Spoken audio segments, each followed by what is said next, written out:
皆さんこんにちは。日本語ポッドキャストのりゅうです。お元気ですか？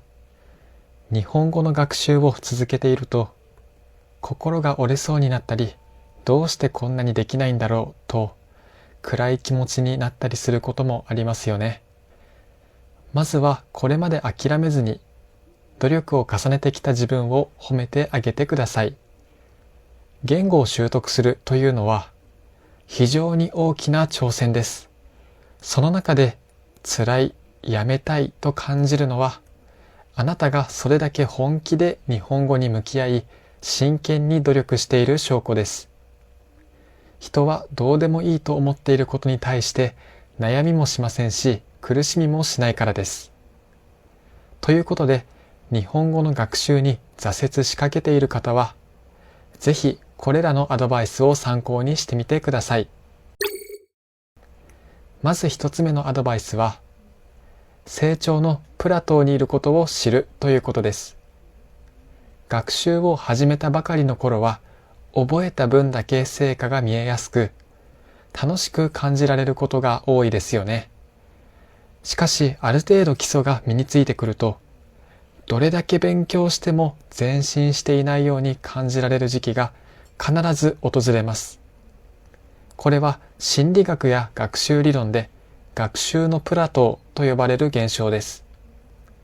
成長の曲線はきれいな右肩上がりの直線ではないんですね。階段のように一気に伸びる時期と平坦で変化が見えない時期が交互にやってくるんです。しかし平坦に見えるその時期もあなたの脳内や日本語が停滞しているわけではありません。成長していないように見えても、実は頭の中で大量の情報が処理されている時期なんです。建築に例えるなら、高いビルを建てる前に地盤をしっかりと固めている作業と言えます。地盤を固めている間は建物の高さは変わりませんが、この作業をなしにして建物を建てることはできません。もし自分の日本語が停滞していると感じたときは、次のように捉え直してみましょう。成長が停滞しているのではなく、熟成期間であると、脳がこれまでの学習内容を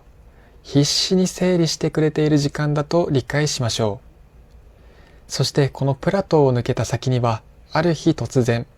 急成長の時期が待っていることも知っておいてください。今は脳が次のステップへ進む準備をしている大切な時間なんだと正しく認識することで焦りや不安を和らげ、努力を継続するための心の余裕を持つことができます。そして日本語の学習が辛くなった時のアドバイス2つ目は、できることの基準を限界まで下げるということです。どういうことかというと、私たちは無意識のうちに理想の自分を思い描いています。毎日1時間勉強するはずだったのに、できなかった。計画していた学習をこなせなかった。というふうに、できなかったことばかりに目を向けて自分を責めてしまう悪循環に陥りがちです。この精神的な負荷を減らし、学習のモチベーションを維持するために大切なのが、できたことのハードルを下げるということです。人は達成感を得ると脳内でドーパミンという物質が分泌され、またやりたいという意欲が湧きます。逆に今日も目標を達成できなかったという敗北感を繰り返していると、学習そのものがストレスになっていきます。そして日本語を学習することに対して脳が拒絶反応を起こすようになってしまうのです。だからこそ疲れている時には、目標を小さく低く設定し直してみましょう。例えば毎日1時間勉強するのではなく、5分だけ勉強する。単語を毎日100個覚えるのではなく、単語帳を1ページだけ見る。このように日本語学習のハードルをどんどん下げていきましょう。こんなにハードルを下げて意味があるのだろうかと思うかもしれません。しかしここで大切なのは学習の量ではなく、今日も自分は日本語を学習したという達成感を得ることと、毎日少しでも日本語に触れるということです。ハードルを極限まで下げておけば、どれだけ疲れていても、どれだけ気分が乗らなくても、日本語学習を続けることができます。例えば5分だけ勉強するという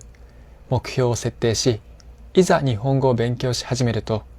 勢いがついて10分、20分、30分と目標していたより長い時間勉強できることもあります。もし仮に本当に5分しか勉強ができなくても、あらかじめ設定した目標は達成できているため、罪悪感を持つ必要は全くありません。完璧主義を一旦手放し、簡単に達成できる目標を設定することで、挫折するリスクを最小限に抑えましょう。そして日本語学習に挫折しそうになっている方へのアドバイス3つ目は、言語は学問ではなく道具であると思い出すことです。真面目に学習に取り組む人ほど教科書やテキストを読み込み、テストでいい点を取ることや文法を習得することに集中しがちです。その結果、日本語が複雑なパズルのように思えてきて、勉強が苦痛になってしまうことがあります。しかし言語の本来の性質は学問ではなく、生活や人間関係を豊かにするためのコミュニケーションの道具です。まずは失敗することは当たり前のことであると知りましょう。実際のコミュニケーションにおいて、少々の言い間違いやミスを責める日本語話者はいません。むしろ伝えようとする姿勢そのものが重視されます。文法や言い間違いがあったとしても、文脈や表情、身振り手振りがあれば、相手には8割以上の意図が伝わります。正しく話さなければならないというプレッシャーで勉強が辛くなってしまったときは、机の上の勉強から一度離れてみましょう。そして日本語を使って遊ぶ時間を作ってみてください。例えば好きな日本語のアニメやドラマを字幕付きで見てみることや、あなたが興味のある日本に関連する動画を見てみたり、実際に共通の趣味を持つ日本人と話してみたりというように、日本語を使って何かを楽しむ体験を重ねることで、日本語に対する感覚を捉え直すことができます。完璧さを求めるのをやめて、道具として日本語を気軽に使うスタンスを持つことが、長く楽しく学び続けるための鍵となります。そして4つ目のアドバイスは、完全に日本語の学習から離れる休日を作るということです。日本語の学習に熱心に取り組んできた人ほど、毎日欠かさず勉強しなければならない。一日でも休むと、今までの努力がゼロになってしまうという強い義務感にとらわれがちです。しかし疲労した状態のまま無理に自分を追い込み続けると、学習そのものが苦痛やストレスになってしまいます。そして最終的には日本語を見るのも嫌だという拒絶反応を引き起こしてしまいます。そこで重要になるのは、意識的に日本語から完全に離れる休日を作るということです。例えば筋肉を鍛えるトレーニングにおいて、筋肉を成長させるためには休息が不可欠であることが広く知られています。脳の働きもこれと全く同じです。絶え間なく新しい情報を詰め込み続けると、脳は処理オーバーを起こして情報をうまく吸収できなくなります。一度学習から完全に離れることで、脳に休息を与え、学んだ内容を整理させるためのゆとりが生まれるのです。この休日の過ごし方において、最も大切なポイントは罪悪感を持たないことです。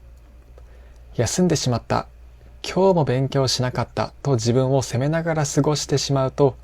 精神的な疲労が抜けず、休息の意味がなくなってしまいます。休むことはこれから先も長く学び続けるために必要な作業であると認識することが大切です。そして休む日をあらかじめ決めておいて、計画的に日本語を学習できるようにしていきましょう。そして5つ目のアドバイスは、スタート地点を振り返ってみるということです。日本語の学習を進めていると、自分の知識のなさや到達したい目標ばかりに目が行くようになります。ニュースがまだ聞き取れない、漢字が複雑で覚えられないといった壁にぶつかり、自分の無力さに絶望してしまうこともありますよね。このようにモチベーションが低下しているときは、未来の目標を見つめるのを一旦やめて、過去のスタート地点を振り返ってみましょう。人間は理想の姿と現在の自分を比較すると、足りない部分に意識が向き、焦りや不安を感じやすい生き物です。しかし視点を180度変えて、学習を始めたばかりの頃の自分と現在の自分を比較してみてください。見えてくる景色が変わってきます。例えば、日本語の学習を始める前の自分の状態を思い出してみてください。ひらがなやカタカナすら読めず、ただの記号に見えていた頃、こんにちはやありがとう以外の言葉を何一つ知らなかった頃、日本語の音声を聞いても、どこで単語が区切られているのかさえわからなかった頃、その頃の自分から見れば、今のあなたは間違いなく奇跡のような成長を遂げています。ひらがなが読めるようになったこと、簡単な単語の意味が理解できること、アニメやドラマのセリフが一つでも聞き取れたこと、これらはすべてあなたが自分の時間とエネルギーを投資して獲得してきた紛れもない努力の結晶です。他の誰かと自分を比較する必要は一切ありません。言語の習得スピードは人それぞれだからです。比較していい唯一の対象は過去の自分だけです。日本語の学習に挫折しそうになったときは、これまでに使ってきたノートやテキスト、そして今までの自分の成長を思い返してみてください。自分はこんなにも遠いところまで歩いてきたんだという事実を客観的に認識することで、再び日本語学習に取り組む勇気を得ることができます。言語を学ぶということは、新しい世界や視点を手に入れる難しい挑戦です。壁にぶつかるのは当然で、それはあなたが真剣に学習に向き合ってきた証拠です。これまでの努力を誇りに思って、楽しみながら一歩ずつ進んでいきましょう。焦らず自分のペースで、これからも日本語の世界を楽しんでいってください。ということで、今日も最後までご視聴いただきありがとうございました。皆さんの高評価とチャンネル登録が大変励みになっています。また次回の動画でお会いしましょう。